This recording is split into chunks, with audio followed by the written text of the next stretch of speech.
Estamos aqui com Antônio Rocha Vital, engenheiro florestal e extensionista de Ampaé há mais de 35 anos. Nosso conhecido Rochinha, além de extensionista, é um escritor.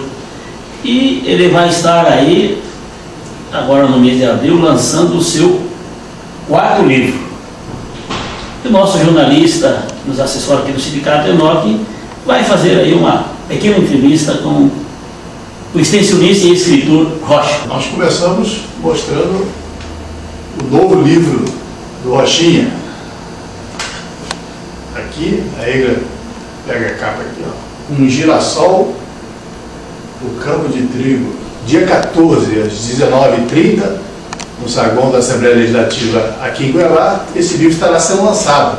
Um livro que faz um resgate histórico, né, da atuação dos extensionistas em nosso Estado, no período mais duro da nossa história recente, que é o período da ditadura militar aqui em nossa região. Como surgiu a proposta desse livro, caro Rocha?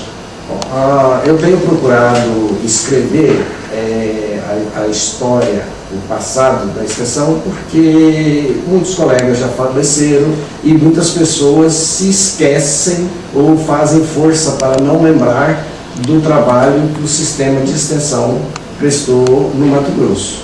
Mesmo nesse período militar, nós sempre trabalhamos em benefício do pequeno agricultor. Por isso, desde o título, o trigo. O trigo representa o alimento que o agricultor produz para a sociedade brasileira. Então, essa é a razão do trigo. A ideia surgiu porque a gente viveu boa parte, se não toda essa história, e que não é de conhecimento da maior parte das pessoas. Você, no livro, fala inclusive do episódio histórico pouco enfocado, e às vezes enfocado até de uma maneira meio clandestina, com medo, com receio, que é a questão da guerrilha do Araguaia. O que teve a ver extensionismo com guerrilha do Araguaia aqui na região do Centro-Oeste? A ideia de lançar um livro sobre a extensão na época da guerrilha do Araguaia se deve porque a maior parte das pessoas não sabem ou se esforçam por saber que a extensão trabalhou na região de São Félix do Araguaia na época que aconteceu a guerrilha.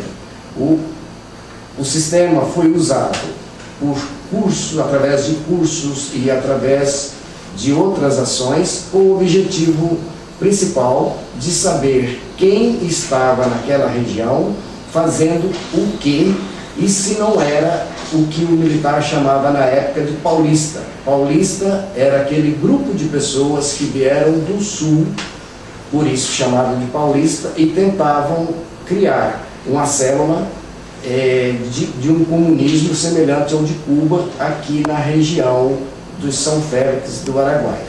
Por essa razão, o sistema de extensão foi levado a abrir um escritório em São Félix, que era um rincão do Estado na época, e ministrar cursos que, além de levar tecnologia aos produtores, objetivava ter uma lista de quem estava naquela região e fazendo o quê.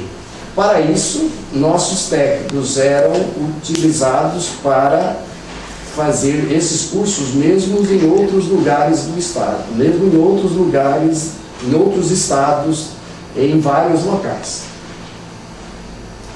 O seu livro, além desse aspecto histórico importante e inédito, né? Porque a guerrilha do Araguaia é um episódio pouco estudado, né? Sobre suas diversas variantes, fala também do pioneirismo dos extensionistas na questão de lavouras importantes hoje para Mato Grosso e para o Brasil, como a soja, né?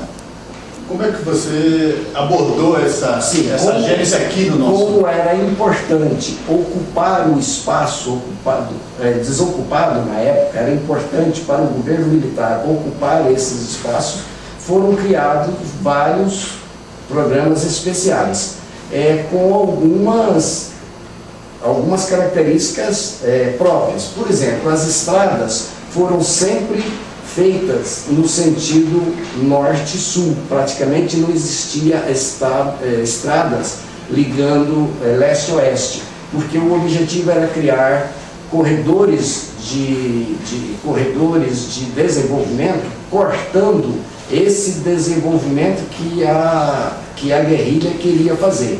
Eles objetivavam, vários líderes deles, alguns chegaram a ser presos aqui na região que hoje é Alta Floresta, na região que hoje é Sinop.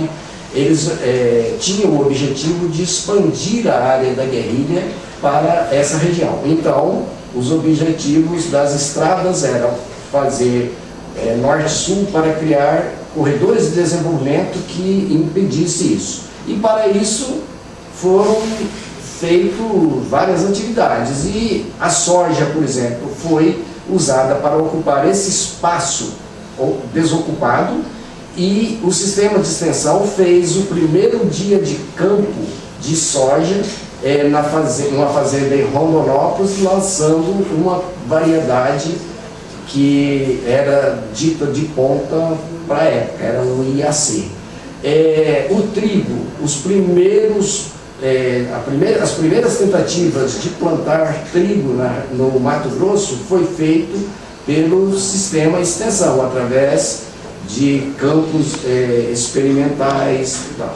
E fizemos levantamento de seringais nativos em todo o rincão de Mato Grosso, em todas as florestas mais inóspitas possível, objetivando saber qual era o seringueiro que estava lá e fazendo o quê? Se realmente ele estava explorando seringueira ou ele estava lá marcando espaço. Então, todos esses relatórios foram feitos e levados para Brasília. A situação começou a ficar tão importante que Brasília mandou um senhor de Brasília, desconhecido, para ser presidente da ACAR, com todos os assessores vindos de fora. Não tinha ninguém de Mato Grosso.